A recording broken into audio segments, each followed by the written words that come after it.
பீகாரின் வடக்கு மாவட்டங்களில் இடைவிடாது பெய்த கனமழையால் நகர்ப்பகுதியே வெள்ளக்காடாக மாறியுள்ளது. சிவான், கிழக்கு சம்பாரன், போஜ்பூர் உள்ளிட்ட 5 மாவட்டங்களில் கனமழை தீவிரமடைந்துள்ளது. இங்கு 24 மணி நேரத்தில் 21 சென்டிமீட்டர் மழை பதிவான நிலையில் மீதாப்பூரில் உள்ள மேம்பாலத்தின் அணுகுபாலம் உடைந்து விபத்து ஏற்பட்டது. இதனால் அந்த பாலத்தில் போக்குவரத்து நிறுத்தப்பட்டது.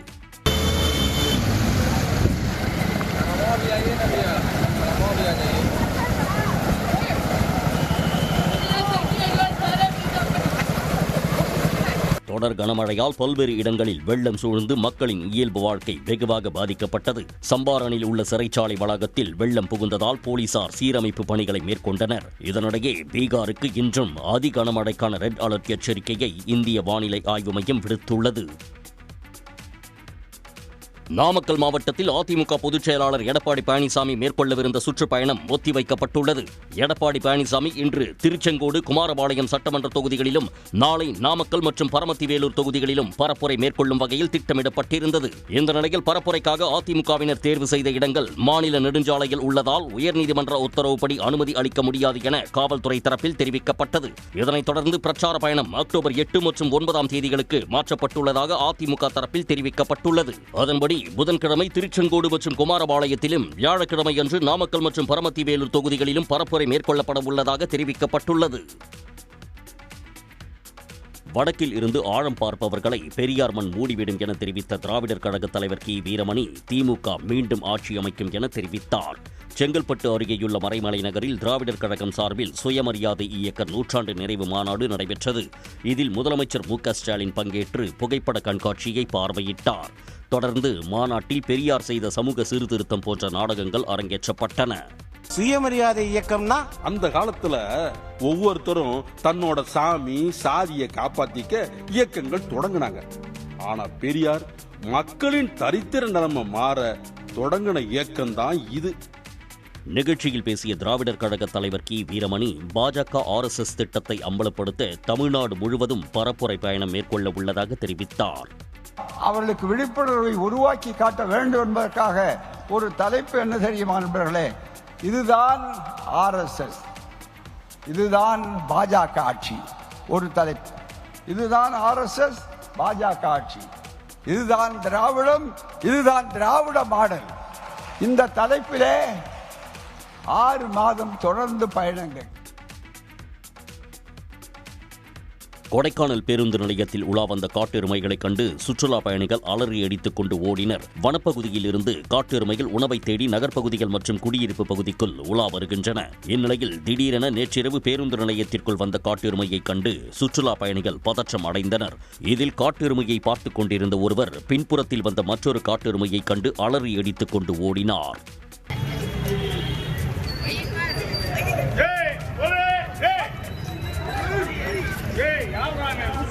நகர்ப்பகுதியில் உலாவரும் காட்டெருமைகளை வனப்பகுதிகளுக்குள் விரட்ட சுற்றுலா பயணிகள் வனத்துறையினருக்கு கோரிக்கை விடுத்துள்ளனர். தந்தையின் கட்டுப்பாட்டில் உள்ள குழந்தைகளை சட்டவிரோத காவலில் இருப்பதாக கூற முடியாது என சென்னை உயர்நீதிமன்றம் தெரிவித்துள்ளது. கடலூர் மாவட்டம் குறிஞ்சிப்பாடியைச் சேர்ந்த கிருஷ்ணபிரியா மற்றும் வைத்தியநாதன் தம்பதியினர் கருத்து வேறுபாடு காரணமாக பிரிந்து வாழ்ந்து வருகின்றனர். இந்த நிலையில் தனது குழந்தைகளை கணவர் வலுக்கட்டாயமாக அழைத்துச் சென்று விட்டதாகவும் குழந்தைகளை தன்னிடம் ஒப்படைக்க கோரியும் கிருஷ்ணபிரியா சென்னை உயர்நீதிமன்றத்தில் ஆட்கொணர்வு மனுவை தாக்கல் செய்திருந்தார். இந்த மனுவை விசாரித்த நீதிபதிகள் பி. வேல்முருகன் மற்றும் ஜி. அருள்முருகன் அமர்வு சட்டவிரோத காவலில் இருந்தால் மட்டுமே ஆட்கொணர்வு மனு தாக்கல் செய்ய முடியும் என தெரிவித்தனர். மேலும் தந்தையிடம் குழந்தைகள் இருப்பதை சட்டவிரோத காவல் என்று கூற முடியாது என தெரிவித்து வழக்கை நீதிபதி தள்ளுபடி செய்தனர். ஈரோடு மாவட்டம் அந்தியூர் அருகே வனப்பகுதியில் வழி தவறி சிக்கிக் கொண்ட 36 பக்தர்களை வனத்துறையினர் பத்திரமாக மீட்டனர். ஈரோடு மற்றும் நாமக்கல் மாவட்டங்களைச் சேர்ந்த 100க்கும் மேற்பட்ட பக்தர்கள் பாலமலையில் உள்ள சித்தேஸ்வரன் கோயிலுக்கு சுவாமி தரிசனத்திற்கு சென்றனர். அப்போது அவர்கள் சுவாமி தரிசனம் முடித்துவிட்டு திரும்பும்போது வழி தவறி அடர்ந்த வனப்பகுதிக்குள் சிக்கிக் கொண்டனர். இதில் பக்தர்களில் ஒருவரிடம் மட்டுமே செல்போனில் சிக்னல் கிடைத்துள்ளது.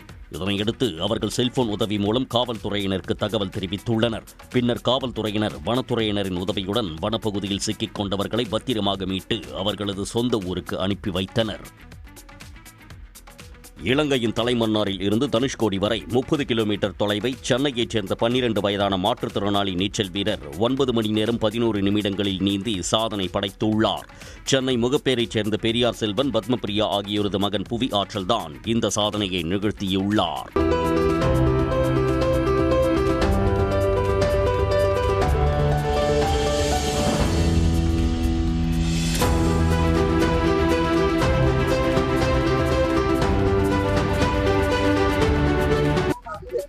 ஸ்கூல் நல்லா எனக்கு ஒரு தகுந்த மாதிரி தான் எனக்கு நல்லா ஹெல்ப் பண்ணுச்சு.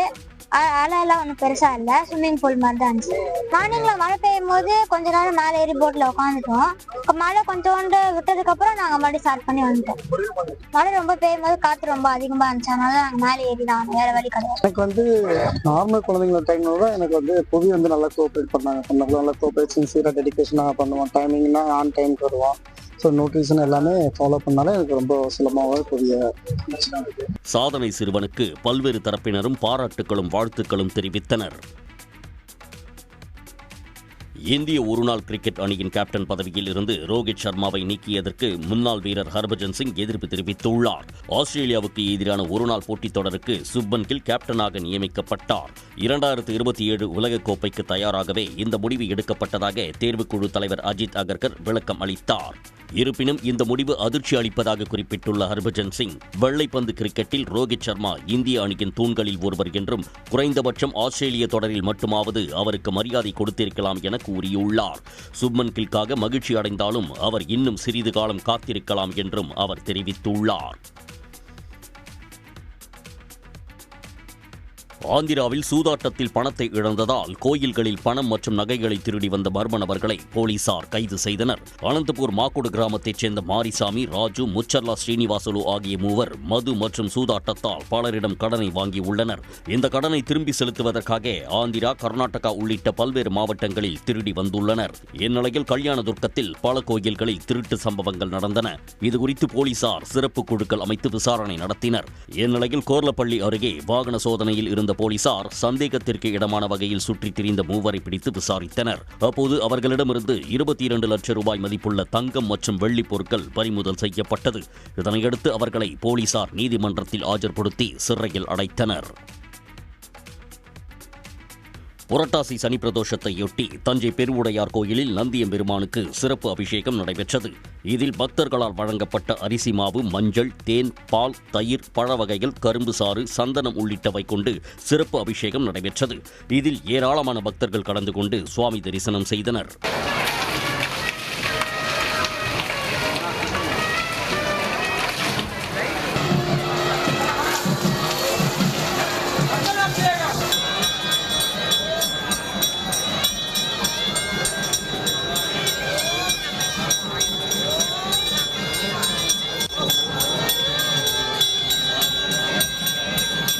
வேலூர் கோட்டையில் உள்ள ஜலகண்டேஸ்வரர் கோயிலில் ஆயிரக்கணக்கான பக்தர்கள் அரோகரா என்ற முழக்கங்களுடன் நந்தியை தரிசனம் செய்தனர். இதேபோல் பஞ்செட்டி அகத்தீஸ்வரர் கோவிலில் நடைபெற்ற சனி பிரதோஷ விழாவில் திரளான பக்தர்கள் பங்கேற்று சிவனை வழிபட்டனர். கோவாவில் பாஜகவுக்கு எம்எல்ஏக்களை அனுப்பும் பணியில் காங்கிரஸ் ஈடுபட்டு வருவதாக ஆம் ஆத்மி ஒருங்கிணைப்பாளர் அரவிந்த் கெஜ்ரிவால் தெரிவித்துள்ளார். மாயம் பகுதியில் கட்சி அலுவலகத்தை திறந்து வைத்து கெஜ்ரிவால் பேசினார். அப்போது 2027 கோவா சட்டப்பேரவை தேர்தலில் ஆம் ஆத்மி தனித்து போட்டியிடும் என்றும் காங்கிரசுடன் கூட்டணி கிடையாது எனவும் தெரிவித்தார். காங்கிரசுடன் கூட்டணி வைத்தால் அது பாஜகவுக்கு எம்எல்ஏக்களை வழங்குவதற்கு சமமாகிவிடும் எனவும் குறிப்பிட்டார். எந்த ஒரு காங்கிரஸ் எம்எல்ஏவும் பாஜகவுக்கு தாவ மாட்டார்கள் என வாக்காளர்களுக்கு காங்கிரஸ் கட்சியால் உறுதியளிக்க முடியுமா எனவும் கெஜ்ரிவால் காட்டமாக கேள்வி எழுப்பினார். மதுரையில் உள்ள உலக புகழ்பெற்ற மீனாட்சி அம்மன் கோயிலுக்கு வெடிகுண்டு மிரட்டல் விடுக்கப்பட்டதை அடுத்து அங்கு போலீசார் தீவிர சோதனையில் ஈடுபட்டனர். உலக புகழ்பெற்ற மதுரை மீனாட்சி அம்மன் கோயிலுக்கு நாள்தோறும் பல்லாயிரக்கணக்கான பக்தர்கள் பல்வேறு மாநிலங்களில் இருந்து வருகை தருகின்றனர். இந்நிலையில் வெடிகுண்டு மிரட்டல் வந்ததை அடுத்து 3 மணி நேரத்திற்கு மேலாக மீனாட்சி அம்மன் கோயில் வளாகம் மற்றும் சுற்றுவட்டார பகுதிகளில் மோப்ப நாய் உதவியுடன் வெடிகுண்டு தடுப்பு நிபுணர்கள் தீவிர சோதனை மேற்கொண்டனர். சோதனையில் எந்த வெடிப்பொருட்களும் கண்டறியப்படாத நிலையில் வெடிகுண்டு மிரட்டல் செய்தி வெறும் புரளி என தெரிய வந்தது. கன்னியாகுமரி மாவட்டத்தில் பொதுமக்களுக்கு உதவும் வகையில் காவல்துறை சார்பில் QR குறியீடு ஹெல்ப்லைன் திட்டத்தை காவல் கண்காணிப்பாளர் ஸ்டாலின் தொடங்கி வைத்தார். மாவட்ட காவல் கண்காணிப்பாளர் அலுவலகம் முன்பு நடந்த நிகழ்ச்சியில் முதல் கட்டமாக ஆட்டோக்களில் QR குறியீடு ஸ்டிக்கர் ஒட்டும் நிகழ்ச்சியை SP ஸ்டாலின் துவக்கி வைத்தார். மாவட்டம் முழுவதும் முதற்கட்டமாக 6000 ஆட்டோக்களில் QR குறியீடு ஸ்டிக்கர் ஒட்டப்பட உள்ளது. இந்த QR கோட்டில் SP செல்போன் எண், அனைத்து காவல் நிலையங்களின் தொலைபேசி எண்கள், மாவட்ட காவல் கட்டுப்பாட்டு அறை தொடர்பு தொலைபேசி எண், தீயணைப்புத்துறை, ஆம்புலன்ஸ் ஆம்புலன்ஸ் உதவி அழைப்பு எண்கள் உள்ளிட்டவை இருக்கும். இன்று கன்னியாகுமரி மாவட்ட காவல்துறை சார்பாக ஆட்டோக்களில் QR கோடு ஓட்டும் திட்டம் அறிமுகப்படுத்தப்பட்டுள்ளது.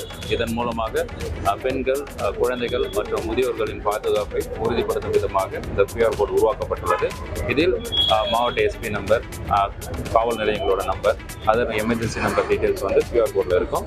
அது மட்டும் இல்லாமல் ஒரு மொபைல் ஃபோன் காணா போனால் எப்படி கம்ப்ளைண்ட் பண்ண அந்த லிங்க் ஆகட்டும், ஆன்லைன் கம்ப்ளைண்ட் கொடுக்கறதாகட்டும், எல்லா விதமான டீடைல்ஸும் ஒரு வாட்டி நீங்கள் QR கோடில் ஸ்கேன் பண்ணாவே எல்லா விதமான டீடைல்ஸும் உங்களுக்கு ஈஸியாக கிடைச்சிடும். அதன் மூலமாக ஆட்டோக்களில் பயணம் செய்யும் போது ஏதாச்சும் ஒரு நெருக்கடியான ஒரு இக்கட்டான நிலை ஏற்படும் போது உடனடியாக இந்த QR கோடை ஸ்கேன் செய்வதன் மூலமாக சம்பந்தப்பட்ட காவல்துறையை நீங்கள் தொடர்பு கொள்ளலாம்.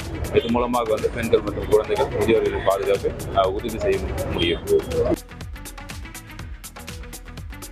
திருவள்ளூர் மாவட்டம் பொன்னேரி அருகே திரு ஆயர்பாடி ரயில்வே மேம்பாலத்திற்கு கீழே கனரக வாகனங்கள் செல்லாத வகையில் ரயில்வே துறையால் அமைக்கப்பட்ட இரும்பு பைப் உடைந்து விழுந்ததால் போக்குவரத்து பாதிக்கப்பட்டது.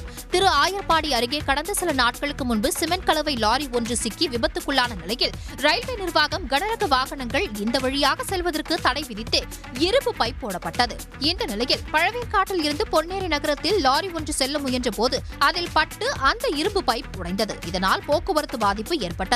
இந்த போக்குவரத்து நெரிசலில் தாய்சேய் ஆம்புலன்ஸ் வாகனம் ஒன்று சிக்கிக் கொண்டது. உடனடியாக அந்த பகுதிக்கு வந்த போக்குவரத்து காவல்துறையினரும் ரயில்வே துறையினரும் அந்த இரும்பு பைப்பை அகற்றி போக்குவரத்தை சீர் செய்தனர்.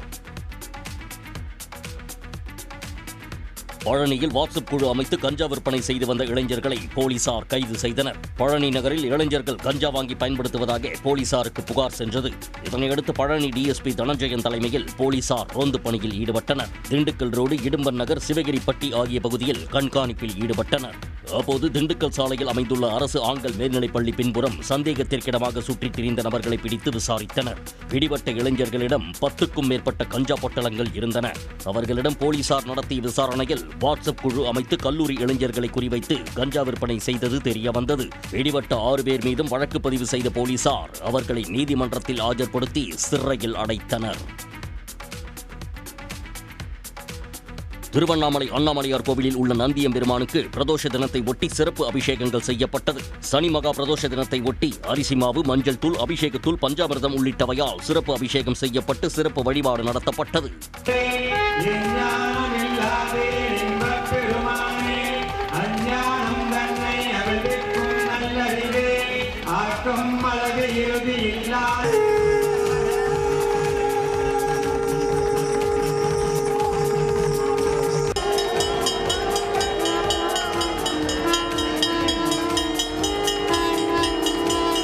புரட்டாசி மாத பிரதோஷ தினம் என்பதால் அதிக அளவில் பக்தர்கள் குவிந்து சுவாமி தரிசனம் செய்தனர். கன்னியாகுமரி மாவட்டம் மேற்கு தொடர்ச்சி மலையை ஒட்டி அமைந்துள்ள சுற்றுவட்டார பகுதிகளில் விட்டுவிட்டு கனமழை பெய்தது. கீரிப்பாறை, காளிகேசம், வாழையத்து வயல் மற்றும் தடிக்காரக்கோணம் ஆகிய பகுதிகளில் கனமழை பெய்தது. இதனால் கீரிப்பாறை பகுதியில் காட்டாற்று வெள்ளம் ஏற்பட்டுள்ளது. ஆற்றின் கரையோரம் வசிக்கும் மக்கள் பாதுகாப்பாக இருக்க அறிவுறுத்தப்பட்டுள்ளது. தொடர்ந்து மழை பெய்யக்கூடும் என்பதால் மாவட்ட நிர்வாகம் மழை அதிகம் பெய்யக்கூடும் பகுதிகளை தொடர்ந்து கண்காணித்து வருகிறது.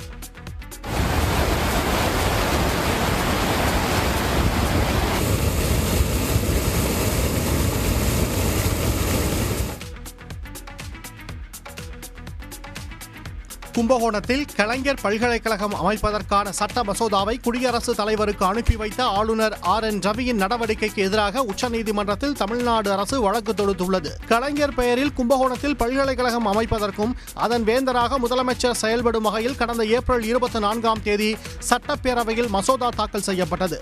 இதற்கு ஒப்புதல் அளிக்காமல் மசோதாவை கிடப்பில் போட்டு வந்த ஆளுநர் RN ரவி குடியரசுத் தலைவருக்கு அனுப்பி வைத்துள்ளார். ஆளுநரின் இந்த நடவடிக்கைக்கு எதிராக உச்சநீதிமன்றத்தில் தமிழ்நாடு அரசு சார்பில் வழக்கு தொடுக்கப்பட்டுள்ளது. இந்த விவகாரத்தில் உச்சநீதிமன்றம் தலையிட்டு உரிய உத்தரவை பிறப்பிக்க வேண்டும் என மனுவில் கேட்டுக் கொள்ளப்பட்டுள்ளது. இந்திய தேர்தல் ஆணையம் வெளியிட்டிருக்கும் பீகார் இறுதி வாக்காளர் பட்டியலிலும் முறைகேடுகள் உள்ளதாக காங்கிரஸ் கட்சி குற்றம் சாட்டியுள்ளது. அந்த கட்சியின் பொதுச் செயலாளர் ஜெய்ராம் ரமேஷ் வெளியிட்டுள்ள தனது எக்ஸ் தள பதிவில் பாஜகவின் B டீமாக தேர்தல் ஆணையம் செயல்படுவதாக மீண்டும் விமர்சனம் செய்துள்ளார். பீகாரில் மேற்கொள்ளப்பட்ட சிறப்பு தீவிர வாக்காளர் பட்டியல் திருத்தத்தின் வரைவு பட்டியலில் 65 லட்சம் வாக்காளர்கள் நீக்கப்பட்டிருந்தனர். இதற்கு கடும் எதிர்ப்புகள் எழுந்த நிலையில் 4 நாட்களுக்கு முன்பு வெளியிடப்பட்ட இறுதி வாக்காளர் பட்டியலில் மேலும் 3,66,000 பேரின் பெயர்கள் நீக்கப்பட்டுள்ளன. மொத்தத்தில் 68,05,000 வாக்காளர்களின் பெயர்கள் நீக்கப்பட்டு புதிதாக 21,53,000 பேரின் பெயர்கள் சேர்க்கப்பட்டுள்ளன. அதன்படி 47 லட்சம் வாக்காளர்களின் பெயர்கள் நிரந்தரமாக நீக்கப்பட்டுவிட்டன. இதனை விமர்சனம் செய்துள்ள ஜெய்ராம் ரமேஷ், ஒரே வீட்டில் 247 வாக்காளர்கள் வந்தது எப்படி என்ற கேள்வி எழுப்பியிருக்கிறார். தேர்தல் ஆணையத்தின் ஒரே நோக்கம் பாஜகவுக்கு ஆதாயத்தை வழங்குவதுதான் என்றும் அவர் சாடியுள்ளார். ஆஸ்திரேலியாவில் சுற்றுப்பயணம் மேற்கொள்ள உள்ள இந்திய ஆடவர் கிரிக்கெட் அணியின் ஒருநாள் தொடருக்கான வீரர்களின் பட்டியல் அறிவிக்கப்பட்டுள்ளது. ஆஸ்திரேலிய அணியுடன் 3 ஒருநாள் போட்டிகள் மற்றும் 5 T20 போட்டிகளில் இந்திய அணி விளையாட உள்ளது. முதலாவது ஒருநாள் போட்டி இந்த மாதம் 19ஆம் தேதி பெர்த் மைதானத்தில் நடைபெற உள்ளது. ஒருநாள் தொடருக்கான இந்திய அணியில் ரோஹித் சர்மாவுக்கு பதிலாக முதன்முறையாக சுப்மன் கில் கேப்டனாக அறிவிக்கப்பட்டுள்ளார். துணை கேப்டனாக ஸ்ரேயாஸ் ஐயர் செயல்பட உள்ளார். ஒருநாள் அணியில் இடம்பெற்றுள்ள ரோஹித் சர்மாவும் விராட் கோலியும் சாம்பியன் கோப்பை தொடருக்கு பின்னர் ஒருநாள் போட்டியில் விளையாட உள்ளனர் என்பது குறிப்பிடத்தக்கது. 15 பேர் கொண்ட அணியில் Axar Patel, wicket keeper KL ராகுல், நிதிஷ் குமார் ரெட்டி, வாஷிங்டன் சுந்தர், குல்தீப் யாதவ், ஹர்ஷித் ராணா, முகமது சிராஜ், ஹர்தீப் சிங், பிரசித் கிருஷ்ணா, துருவ் ஜுரேல், ஜெய்ஸ்வால் ஆகியோர் இடம்பெற்றுள்ளனர். துர்கா பூஜையில் பாதுகாவலர் நடந்து கொண்ட செயலால் நடிகை கஜோல் அதிர்ச்சியடையும் காட்சி வலைதளங்களில் பரவி விமர்சனத்திற்கு ஆளாகியுள்ளது. பாலிவுட் நடிகை கஜோலிடம் அவருக்கு பாதுகாவலர் நடந்து கொண்ட விதம் குறித்து விமர்சனங்கள் எழுந்த நிலையில் பாதுகாவலர் தவறாக நடந்து கொண்டாரா அல்லது பாதுகாப்பிற்காக பிடித்தாரா என கேள்வி எழுந்துள்ளது.